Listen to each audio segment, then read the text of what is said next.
Namathu Ratana Tayasa. May I pay homage to Triple Gem, the Buddha, Dhamma, and the Sangha.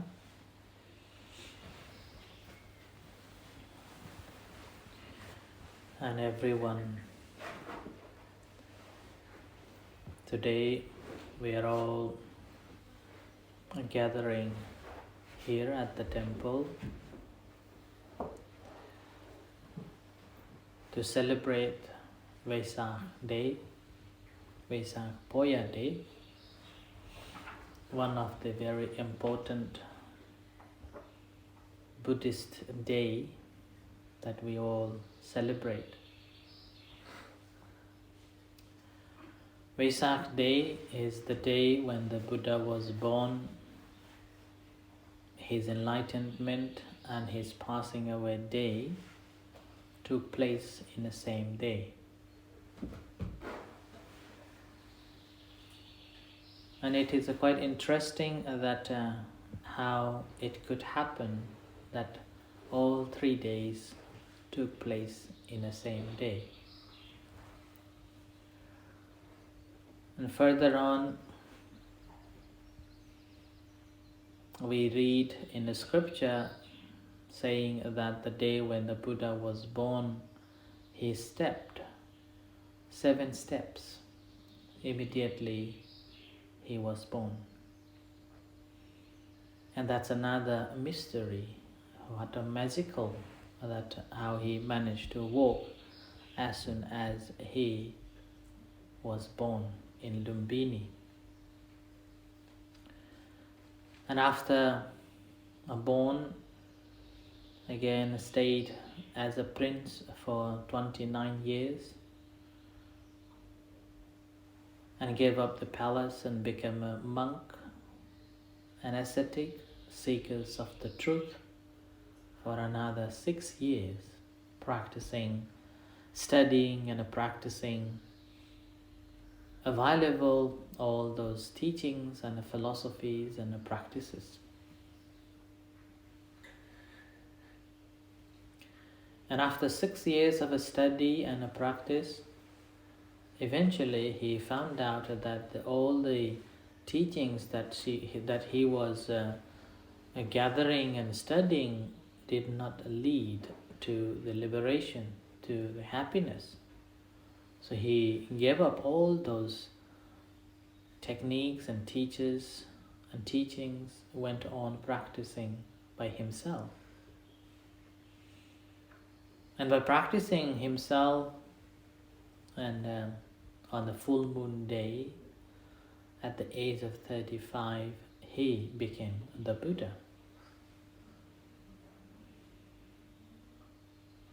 And under the tree, under the Bodhi tree. After he became the Buddha, and he stayed another 45 years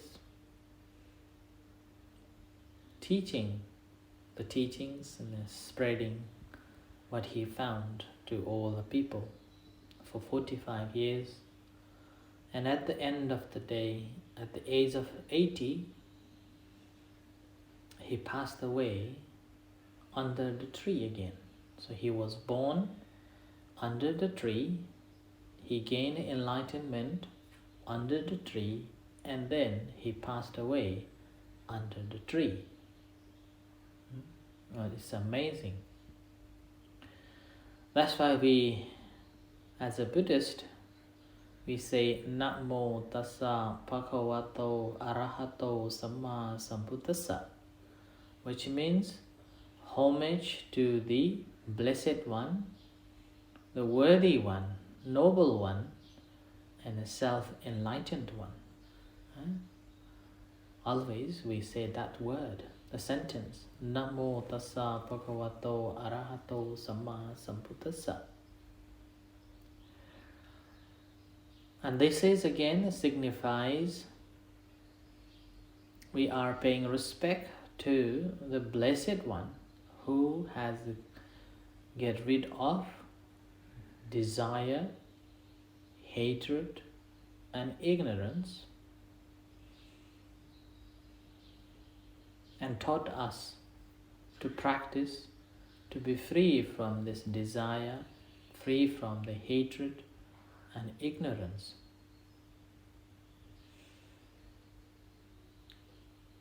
As a result of that, the Buddha is also known as the fortunate one. Whoever pays respect with a heart full of a faith and a confidence in him, in his teachings, then receives the blessings. And the day when he gained the enlightenment, he investigated that who would be capable of understanding the teachings.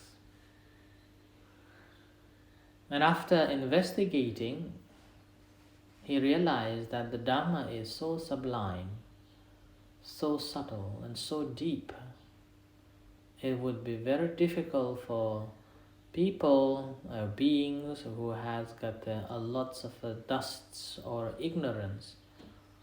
So he thought that he will stay, not going out and teach.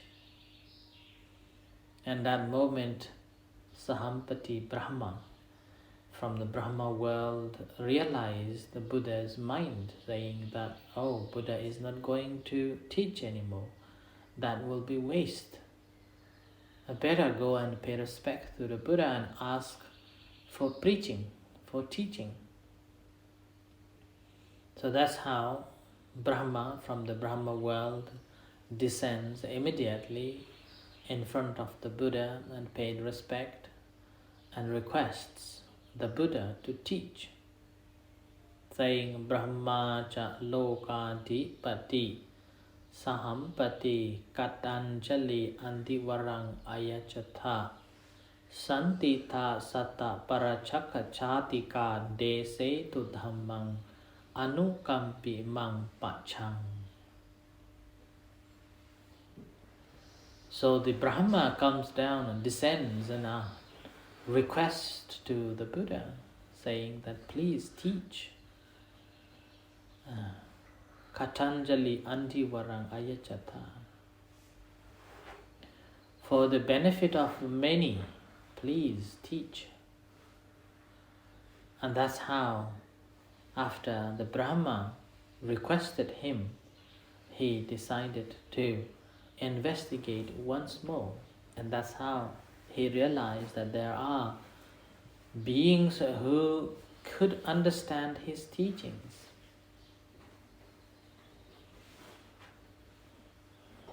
And having understood that there are people who could understand the teachings of the Buddha, he proclaimed, saying that, listen the teachings. Those who have ears, bring their ears to listen the teachings. To listen the very deep teaching, aparutta te sang amata dhammang, the Dhamma that is so deep that is leading to the deathlessness. And that was the beginning of a journey that the Buddha began to share his teachings for 45 years. And we are very fortunate. Despite we are here after Buddha passed away for over 2,000 years, have this opportunity to come in this world as a human being, no deficiencies, and being born in a place where there is a samadhi, the Dhamma prevails. And despite we are living here in Scotland in such a difficult place, there is no Dhamma environment. We are so fortunate to have a temple and have an opportunity to come and learn and practice.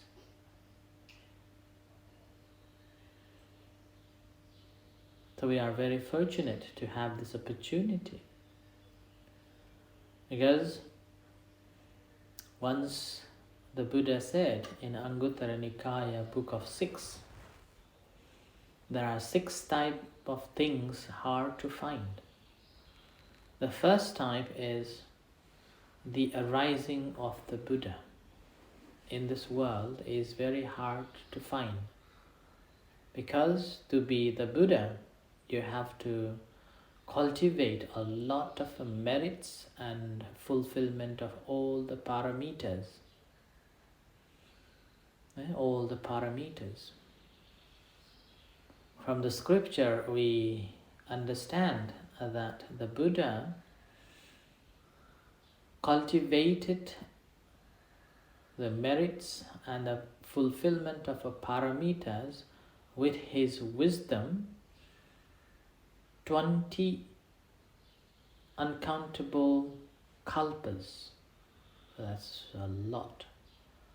One kalpa equivalent of the one miles of a big giant stone, and the width and a long, the thickness of this stone is 1 mile.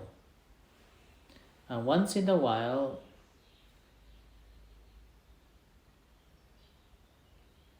someone brings the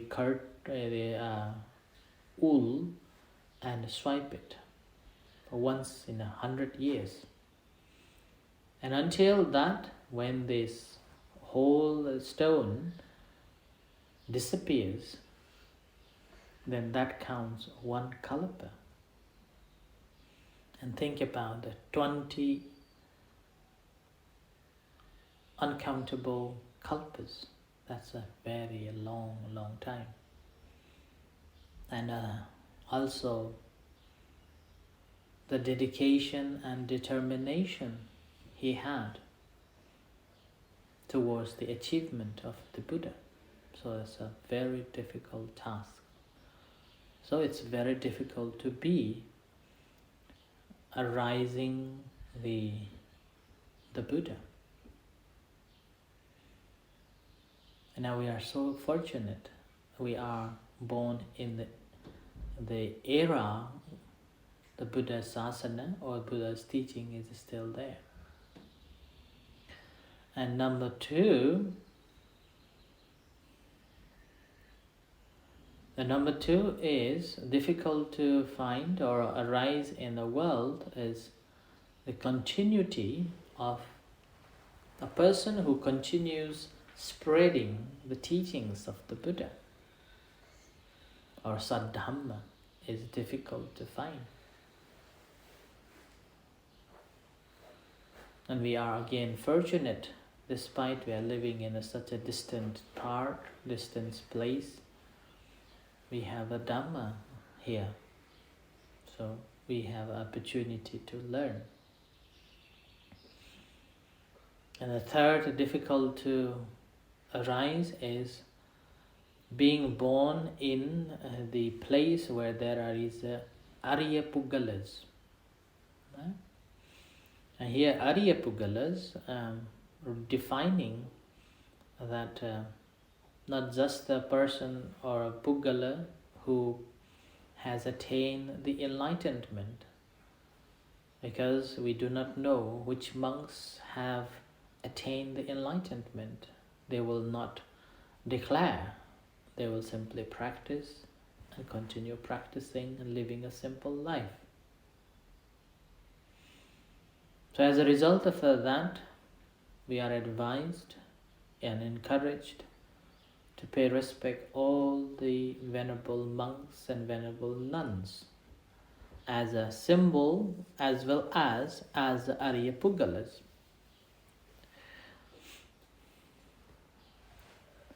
There was a story in the time of the Buddha. One wealthy man, he was a very devout Buddhist. And after studying the Dhamma from the Buddha, he went on practicing the teachings. And eventually he gained the Anagami state. So once he leaves the human flesh, he will not come back in a human world. And yet, he respected all the monks equally without any divisions or without any categorization. Because he respected the Sangha as a whole, including the Arya Sangha who has attained the Arhat or Sotapanna or a Sakadagami or a Nagami, and those who are still become a monk and haven't attained anything.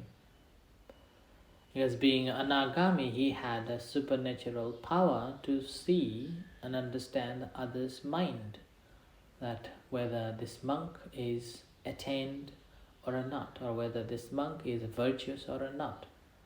And despite of that, he respected all the monks equally. All the monks equally.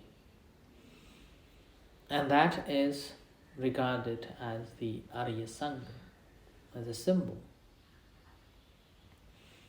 And this is also hard to find, like here in the UK, in Scotland, before 10 years ago, we don't have any monks living.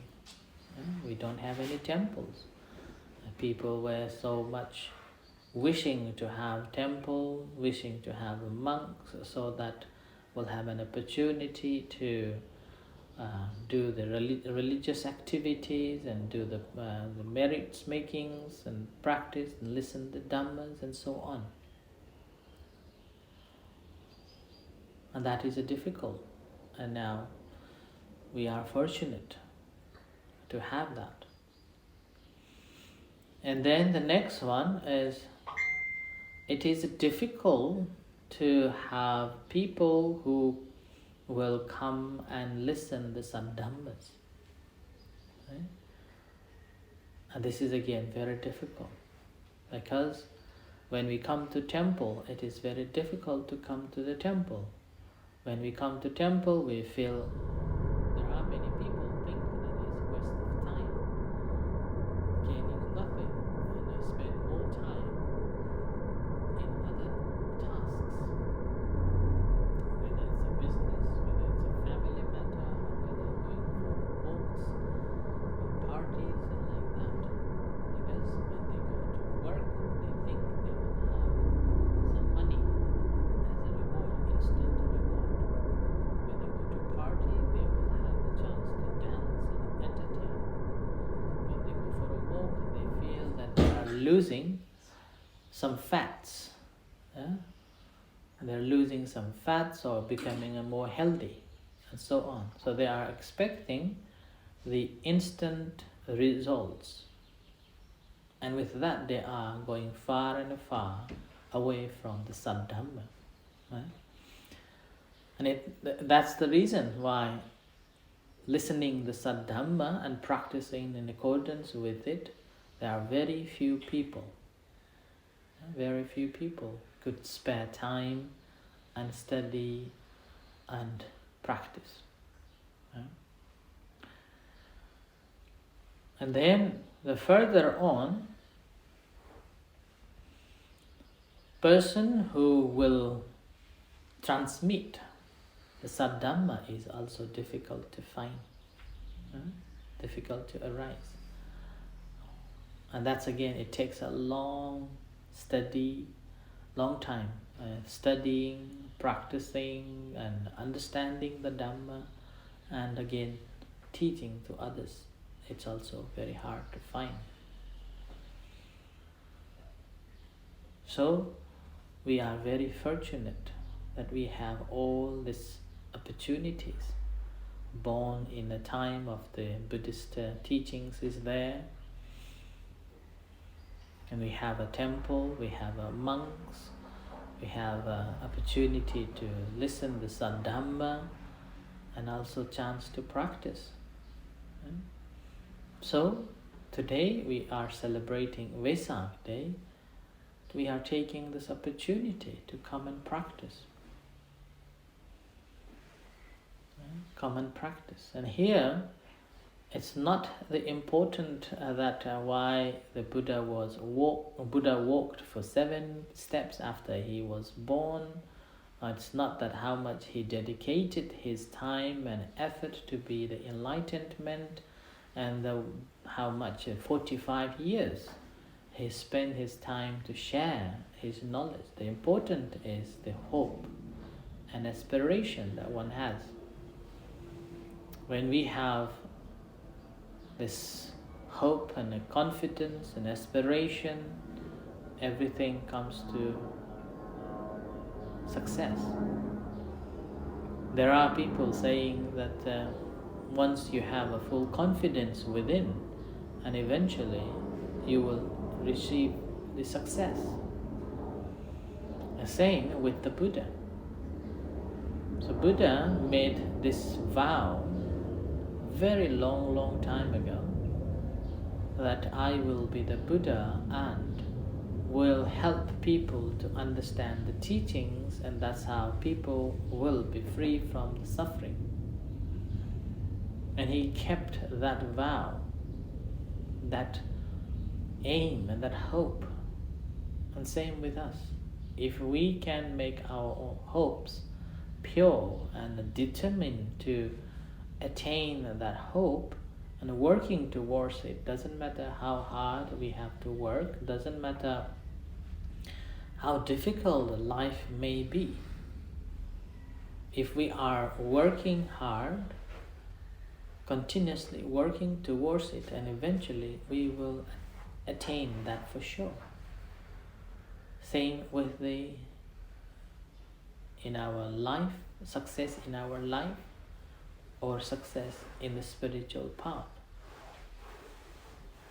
It's a matter of walking. And our mind has got a lot of power. Whatever we think quite often or very often, and that will lead to that hope for sure. And I personally have lots of experience about it. Whenever I'm thinking of something, I'm working on this very slowly, but continue, little by little, little by little. And eventually, somehow, the energy simply tunes in and success comes. Sometimes it surprises you without you knowing it is there. You attained. So that's why it is very important that we have this hope and aspiration and desire to continue practice, study and practice. And also, as a Buddhist, today as the day when the Buddha was born, he's enlightened, and as he passed away, we are showing our gratitude, our thanks to the Buddha, and also exhibiting ourselves as a good Buddhist, that we are a Buddhist. Now we will spare this day to dedicate to the Buddha, Dhamma and the Sangha, to be a real Buddhists. Not just by name, not just on the card of I am a Buddhist, but we are demonstrating by being in the temple, observing the sila, and practicing the Dhamma, and paying respect to the Buddha with our practice. That's why we have a chanting saying, Imaya Dhammanu Dhamma Patipattiya Buddhang Pujemi, Dhammang Pujemi, Sanghang Pujemi. With this practice, we are paying respect to the Buddha, respect to the Dhamma, and respect to the Sangha. So with this, let's practice meditation, sitting comfortably, keeping your body upright, and gently close your eyes.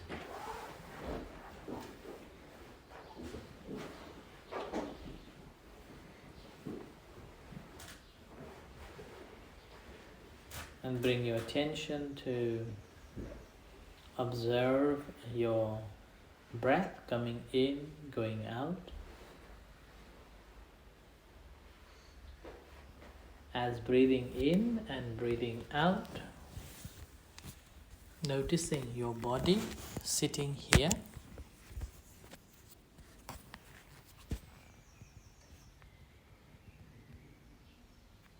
Feel the body sitting here as it is sitting.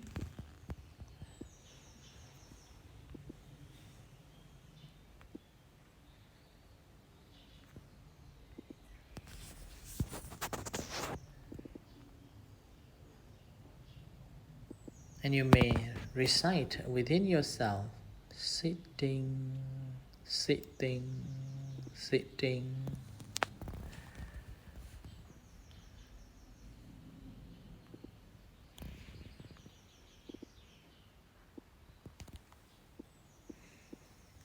And watching the breath.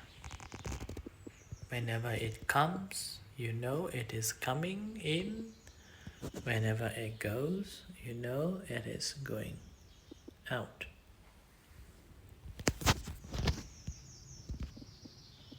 So breathing in, breathing out.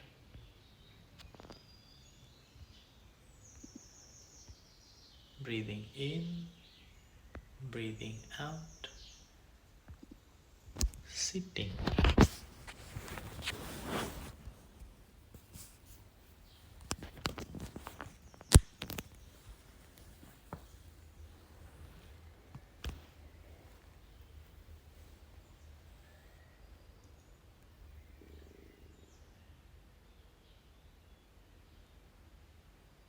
Breathing in, breathing out, sitting.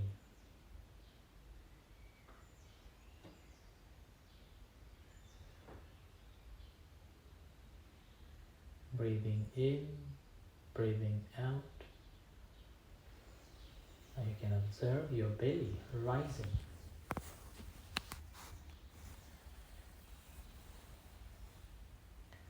When you breathe in, it rises. When you breathe out, it falls.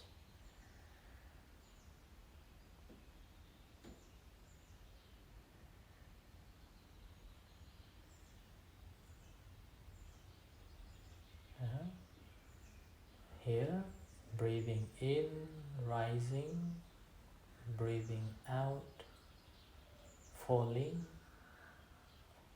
and feel touching, your body touching the cushion.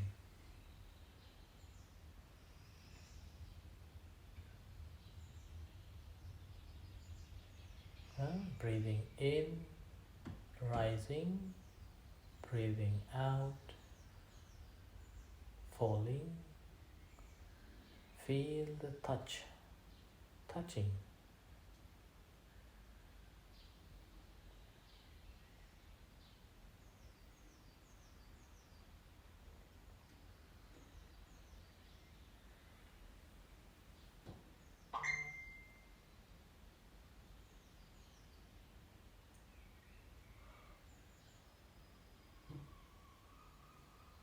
Breathing in, breathing out,